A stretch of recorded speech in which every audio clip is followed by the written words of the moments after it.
why people should come to Workology. Really, the biggest benefit I always see, and when I talk to my clients, sometimes I feel like they don't want to talk to me. What they want to do is they want to talk to the other clients that are here so they can get their perspective and know they're not alone. I've enjoyed Workology. There certainly have been aha moments. It's been really, really great getting to talk to both the team behind Workamajig and also the other users. When we hear that other people are in similar boats or how they're dealing with things, it helps to reaffirm for us that we're on the right track. To network with people who are users like I am and who may be in a similar business, maybe in a different business, kind of getting an idea of how they use the tools.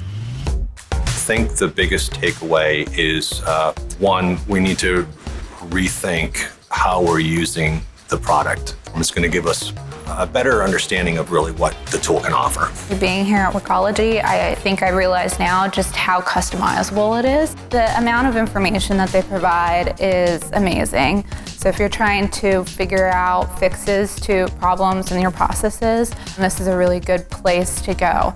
Oh, the conference I think is awesome. The food is great, the people are great people, and the venue, I couldn't be happier. Workology is a lot of fun. When we come to Workology, we have found and been reinforced that some of the things we're doing well. They really get that connection, and it really solidifies and helps to let them know that, yeah, what they're doing is right. Even though it may be a change for them, that's okay, it's a good change.